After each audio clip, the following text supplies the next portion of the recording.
That was fun. If you come in and know what to expect every time, that just gets boring. So here we are. It's great. In 1979, Pink Floyd released Another Brick in the Wall. The whole piece was 3 parts in which singer-songwriter Roger Waters explored the self-awareness that everything he had been through in his life led him to, brick by brick, build a wall that divided him from others. In contrast, our fellowship has done the incredible work of building a wall that symbolizes a bridge or multiple bridges, plaque by plaque, connecting us to one another, to the faith traditions that raised us, and to the universal altruism that unites us all. We look at these plaques each week. Do we remember where they came from? Do we know what they represent? How do they help us live into our principles as you use? We're going to take our time to go through these plaques, so don't get scared. I'm not going to go through all of them today. It's going to take us 8 months to go through each plaque. You're fine. But from what I understand, when this concept was brought up, the artists in the fellowship gathered and listed what faith traditions were represented in the fellowship. And then they split up the assignments. Frances Knapp got the Om symbol. And this is what she made. Frances moved to Idaho with her husband in late 2012 to be nearer to her children. Stan told me that she was one of the pillars of our UU. She and her husband were very active members. She was very artistic. Beth Ann shared with me that Frances was our unofficial photographer. She is the reason that we have so many photos of all that occurred in the early days of this fellowship. Fran died just this year at 101 years old in March. So speaking of the Om, or Omkar, it's a Sanskrit letter, but the Om is a symbol representing a sacred sound, syllable, and mantra, and an important invocation in Hinduism. A few months ago, you heard Zev and I sing part of a mantra that started with Om. It is the essence of the supreme absolute consciousness in Hinduism. It serves as a sonic, a heard representation of the divine, a standard Vedic authority, and a central aspect of the doctrines and practices of Hinduism. It is sometimes spelled A-U-M, other times spelled O-M, sometimes incorrectly spelled O-H-M, so if you've seen me do that, sorry. And it's also called an Omkar. It's a Sanskrit word that references everything that is. It represents universal life force energy. It's the thing that connects all of us, like Qi in Qigong, or Ki in Reiki, Prana in Pranayana, perhaps Nafs in Arabic, Ruha in Hebrew, which might translate to the idea of the Holy Spirit in Christianity, spirit in native cultures in North America. Or if you were here a few weeks ago, maybe you'll understand when I say Om is a much more poetic way to say it's the same amount of carbon. And I would be remiss not to remind you of the Druid word, Awen. There are 5 parts of the Sanskrit word Om. The first is the lower left curve of the word figure Omkar, which is going towards the left and ending facing upwards. This is pronounced Ah. This describes the waking state. The second is the almost full circle, which is pronounced Oo. This describes the dream state. The dream state is said to connect the waking state and the sleeping state. Therefore, the third and the smallest curve on the upper left, that top curve of what we think might look like a 3, is pronounced I know. This describes the sleep state. The fourth is the semicircle type curve just below the dot that represents Maya, or illusion. The placement here is important. Maya is considered our biggest obstacle to growing spiritually, or awakening. Maya is the distractions that keep us from truly being able to see. It's the veil between our world and the spiritual realm, which means the fifth and last part is the dot above the Maya, which is called the Bindu. Bindu is a Sanskrit word that literally means dot. It's a symbol that is used at the center of mandalas, and it symbolizes the highest state of consciousness. The Om is considered the most important symbol in the Hindu faith. And the sound of the word makes the sound of all that is sacred. When you make the sound, you feel a vibration in the body. The ah we feel in our belly around the solar plexus. The ooh we feel in the chest and the heart chakra. And the you feel in the throat and the head. This is important. Even in feeling the sound vibrating within our bodies, we feel the journey upward, churning from deep within our gut, an instinctual knowing, and moving to the heart, allowing ourselves the opportunity to dream, and finally into the throat chakra, the third eye, and the crown, where we find truth and wisdom. So in its true pronunciation and chanting, it's Aum.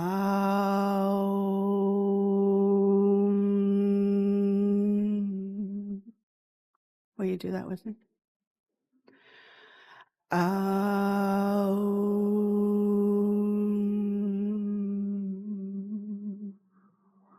One more time. Aum.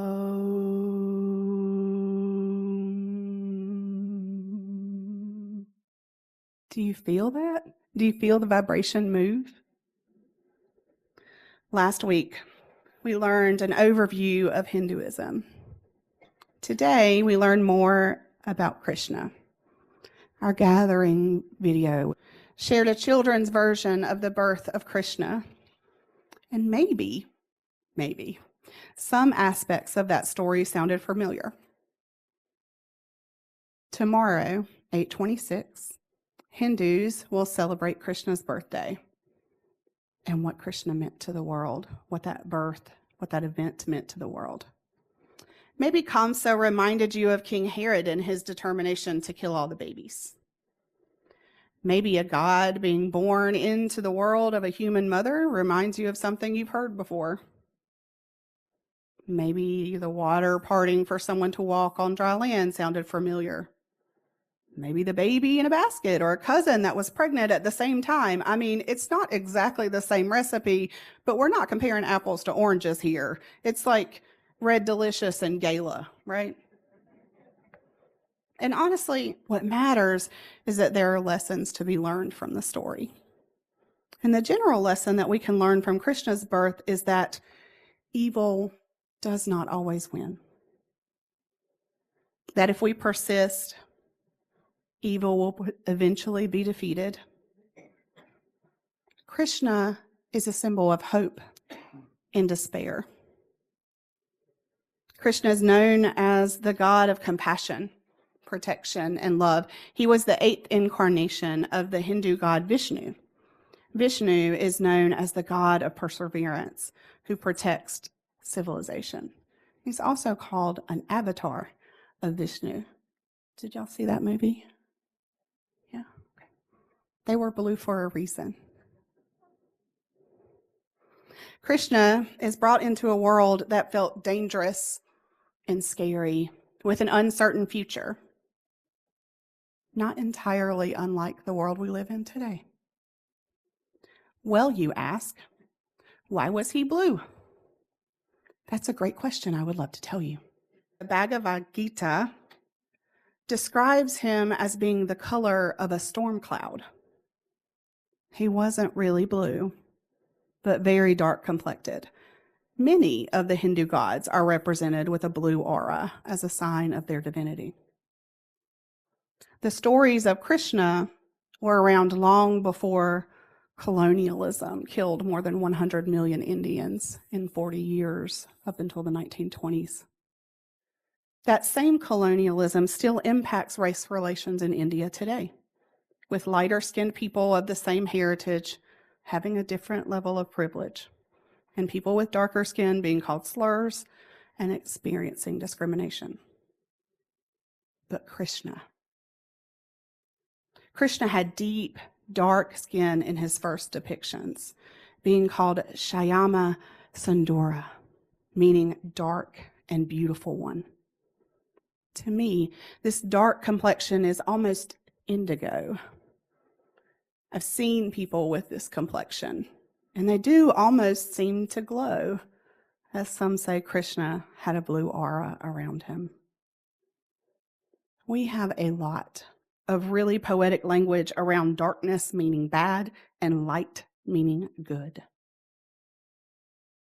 Come with me to a time before that language was so deeply ingrained in us and see the logic behind the beauty in darkness.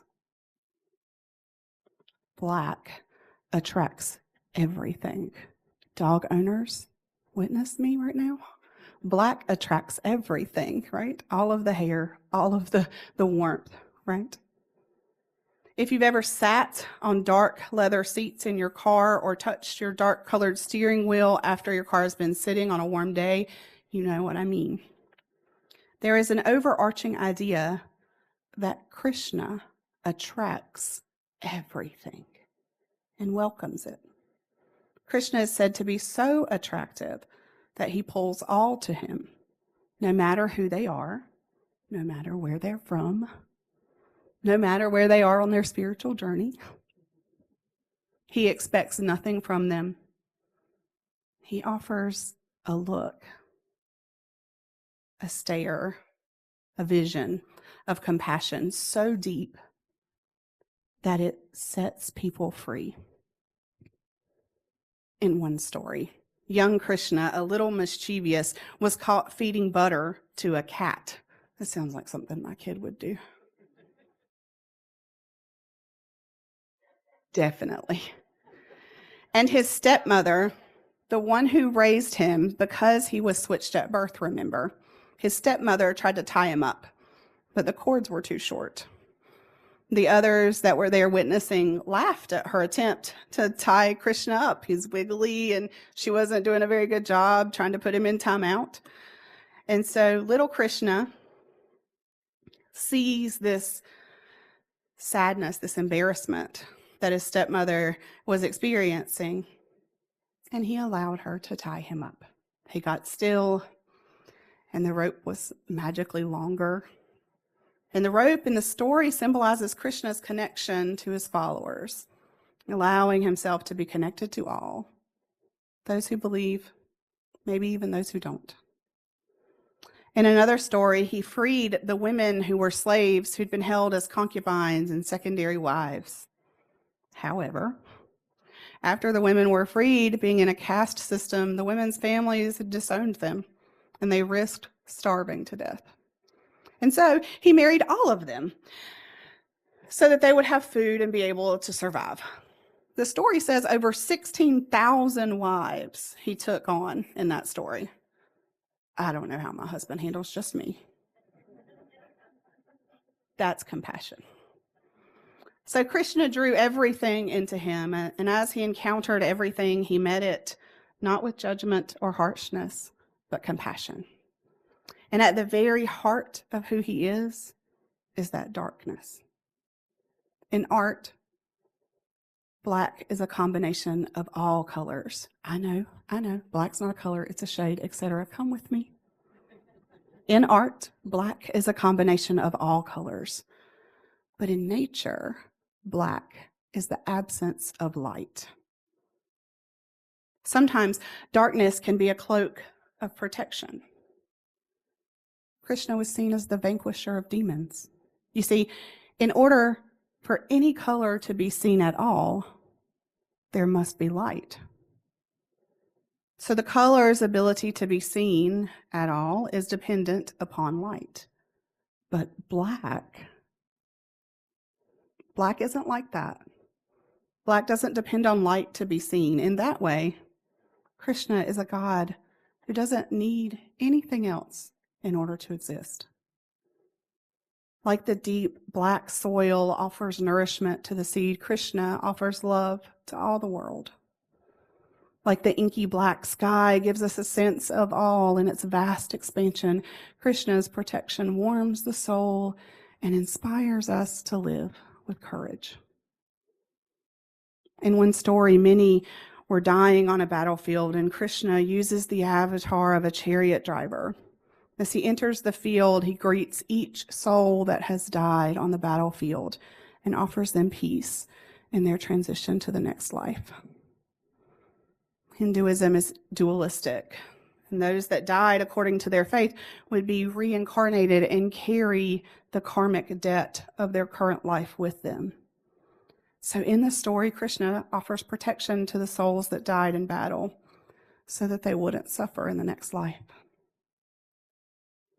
In the children's book, which I really think that we have here, but I couldn't find it this morning, God's Holy Darkness, authors Cherie Green and Becca Selnick explore the idea of a beautiful darkness from a Christian perspective. Maybe you remember that the creation story began in the dark. That transformation often happens under dark nighttime skies when Jacob wrestles with God. That Samuel is called during the dark of night. That the people were set free because God swept over in the darkness. Have you ever tried to sleep with a light on? We literally need it for rest. In the Bhagavad Gita, chapter 9, Krishna says, all created beings rest in me.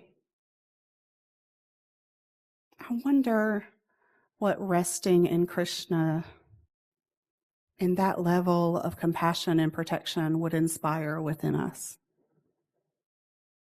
Could we push ourselves beyond our perceived independence and really live into our seventh principle? If we embraced compassion in the way Krishna did? Would that example encourage us to understand that respecting that interdependent web of all existence, of which we are a part, would it inspire us to do more work for the environment? More work for the marginalized? Would it inspire us not to turn away from the suffering in the world, but instead to live into the second principle of justice, equity, and compassion in human relations? I'm not saying you need 16,000 wives, but would you be willing to be inconvenienced if it meant being just a little more like the beautiful darkness? Hinduism truly is a faith that is rich with beautiful stories and symbolism. The next time you chant in meditation or look up to the inky black night sky, maybe we can remember the beauty in the darkness and allow that dark blanket to wrap us up in its protection and inspire us to find places to offer more love and compassion. Hare Krishna.